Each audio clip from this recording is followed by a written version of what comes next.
Hello sir. రండి.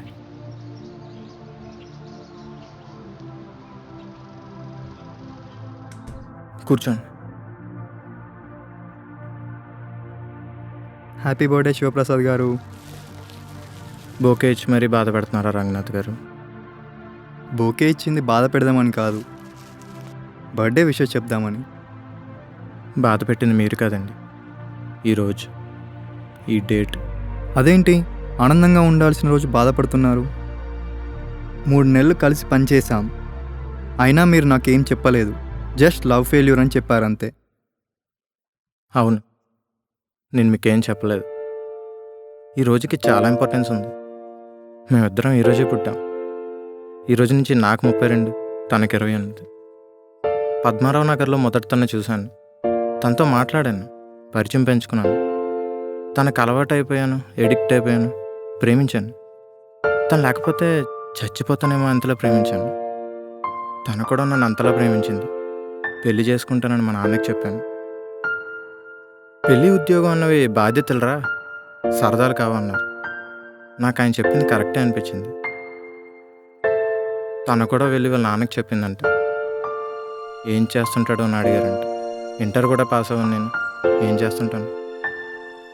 ఖాళీగా రోడ్ల మీద తిరుగుతున్నాను. మా నాన్న చెప్పిన మాట, వాళ్ళ నాన్న అడిగిన మాట, రెండింటి వల్ల నేను పెళ్ళికి అనర్హుడిని అర్థమైంది. తన కూతురు భవిష్యత్తు బాగుండాలని కోరుకుని ఏ తండ్రిని ఏం చేస్తాడు? ఒక మంచి అబ్బాయిని చూసి పెళ్లి చేస్తాడు. వాళ్ళ నాన్న కూడా అదే చేశాడు. 1.5 సంవత్సరం అయిపోయింది.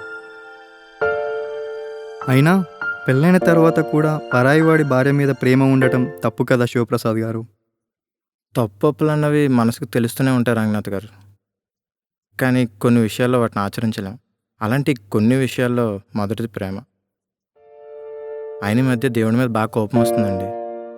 20 ఏళ్ల కుర్రాడు ఆనందం పంచుకోవడానికి మందు అలవాటు చేసిన దేవుడు ఈ 32 ఏళ్ల మధ్య వయసులో ఉన్నవాడు బాధను మర్చిపోవడానికి మాత్రం మందు అలవాటు చేయలేదండి. అయినా ప్రేమలో అంత బాధ ఉంటుందా శివప్రసాద్ గారు?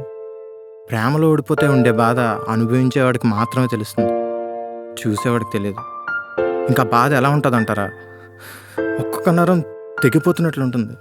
ఒక చిన్న నీడిల్ పెట్టి 100 సార్లు ఒకే చోట పొడిచినట్టు ఉంటుంది. ఆ బాధ అటు చంపేదు, ఇటు బ్రతకనివ్వదు, మధ్యలో నలిపేస్తుంది. 70 ఏళ్ల వయసులో ప్రశాంతంగా కుర్చీలో ఊగుతూ చనిపోతారు చూడండి. నాకు ఇప్పుడే అలా చనిపోవాలని ఉందండి రంగనాథ్ గారు. మరీ అలా మాట్లాడతారని శివప్రసాద్ గారు? పెళ్లి చేసుకోలేనంత, ఉద్యోగం చేయలేనంత, చచ్చిపోయేంత బాధ ఈ రోజుల్లో ప్రేమలో అయితే లేదు. ప్రేమ రోజులు బట్టి మారదు రంగనాథ్ గారు, మనుషులు బట్టి మారుతుంది అంతే. అయినా మీతో మాట్లాడడం చాలా కష్టం అండి బాబు. బార్లో తాగినోడితో, ప్రేమలో ఓడినోడితో ఎవరూ మాట్లాడలేరండి. ఎందుకంటే వాళ్ళు వాస్తవాలే మాట్లాడతారు.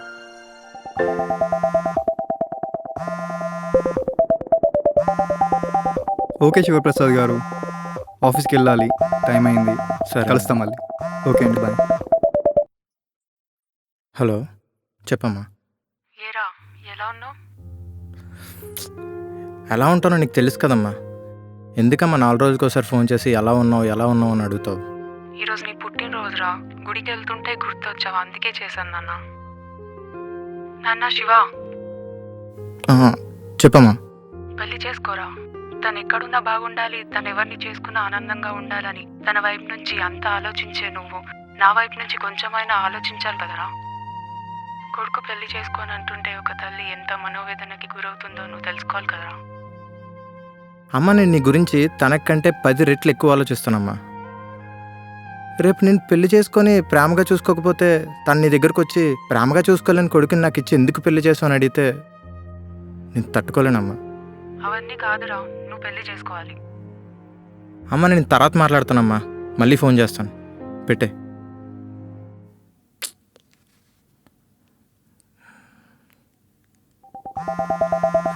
నేను మళ్ళీ చేస్తానన్నాను కదమ్మా. Happy birthday Shiva. నాతో మాట్లాడింది నువ్వేనా? అవును, నేనే.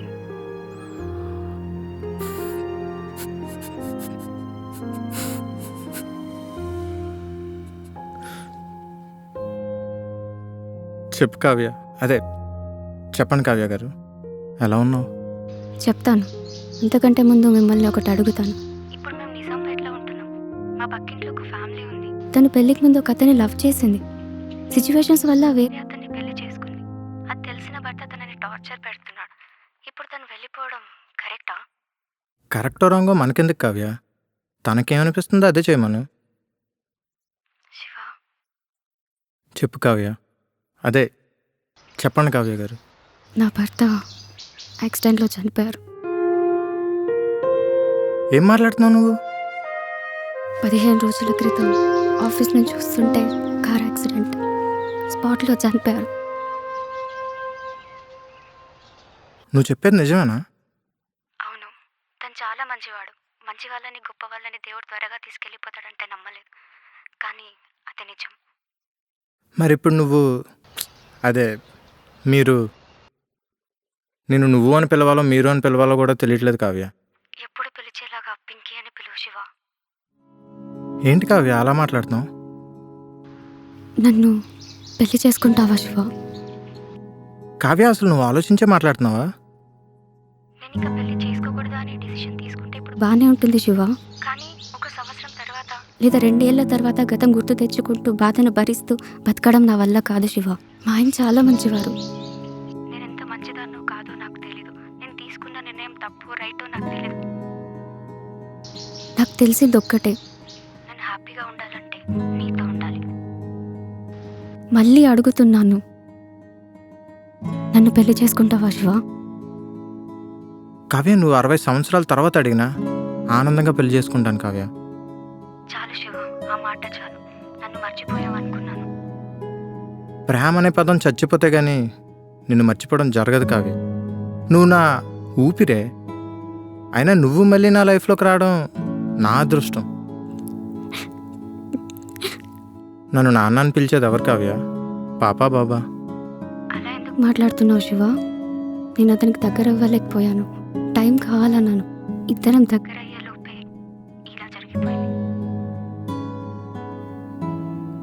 సరే, ఎక్కడ కలుద్దాం చెప్పు కావ్య.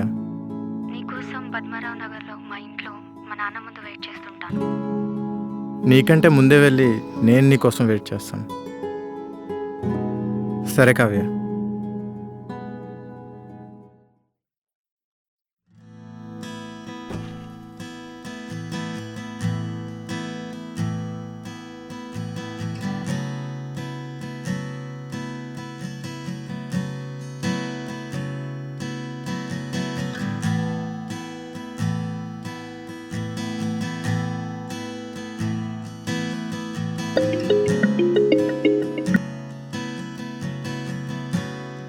హలో రంగనాథ్ గారు, ఎక్కడున్నారు? ఇక్కడే ఆఫీస్ దగ్గరలో అండి. సరే, ఈవినింగ్ త్వరగా వచ్చేయండి, బర్త్డే పార్టీ చేసుకున్నాం. ఏంటి పార్టీయా? ఏంటి సార్ వాయిస్లో జోష్ వచ్చింది? హలో హలో హలో, ఏమైంది సార్? హలో.